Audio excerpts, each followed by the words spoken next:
எஸ்சிங்கிற பட்டியலை சொல்லி கெட்ட வார்த்தை மாதிரி ஆகிட்டேன். அது வெறுமே ஸ்கெட்யூல்டு காஸ்ட் தானே. அது என்ன கெட்ட வார்த்தை? பட்டியல் படுத்தப்பட்ட சாதிகள் தானே. நான் நிறைய இடத்துல அதை பேசியிருக்கேன். பட்டியல் படுத்தப்பட்ட இனங்கள்ங்கிறதுல பிசியும் எஸ்சியும் ஒன்று தான். OBC other backward class, backward class ரெண்டு தானே. அதுல என்ன அப்போ அதர் பேக்வேர்டு கிளாஸ்னு ஒன்று இருக்கு. எங்கடா பிசி? எங்கடா BC? Scheduled caste OBC schedule, அதாவது அப்போ இருந்தது டிப்ரெஸ்டு கிளாஸ். அந்த டைம்ல இருந்தது டிப்ரெஸ்டு கிளாஸ். வெள்ளக்காரன் இருக்கும்போது அதை கால்குலேட் பண்ணும்போது இப்போ டிப்ரெஸ்டு கிளாஸ் மொத்தமாக தான் வச்சிருந்தேன் எல்லாத்தையும். ஒரு கேட்டகரி வந்து எங்களுக்கு இவங்க எல்லாத்துக்குமே வந்து அரசாங்கத்தில் அதிகார உரிமை கொடுக்கணுங்கிறதுக்காக தான் அவங்களுக்கு வந்து டிப்ரெஸ்ட் கிளாஸ்னு மொத்தமாக எடுத்தான். அதை வந்து அதுக்கப்புறம் சுதந்திரத்துக்கு அப்புறம் தான் அதுக்கான பிரிவுகள் வந்து எஸ்சிபிசின்னு மாறுச்சு.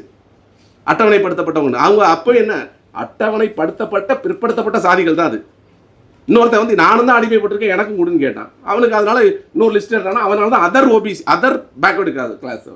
ஓபிசி எல்லாருமே பிசி தானே, இல்லைன்னா எல்லாரும் எஸ்சி தானே.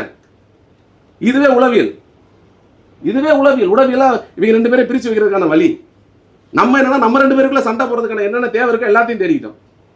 ரொம்ப முட்டாள்தனமா இந்த பக்கம் குரு பூஜை கொண்டாடுறான், இந்த பக்கம் குரு பூஜை கொண்டாடுறான். இவன் கொண்டாடினாலும் சண்டை, அவன் கொண்டாடினாலும் சண்டை. அவன் நம்மளுக்குள்ளே சண்டை போடுவோம். நமக்கான உளவியல் விடுதலையை நம்மளே உருவாக்கி கொடுத்த ஒரு ஆள் இருக்காரு. அவரை நம்ம தூக்கி கொண்டு போய் இந்து மதத்தின் தலைவன் வச்சுக்கிட்டு அவரையும் நம்ம என்னன்னா சொல்லுவாங்க உண்மையாக அதை வந்து ஃபாலோ பண்ணுறோமான்னு நமக்கு தெரியல.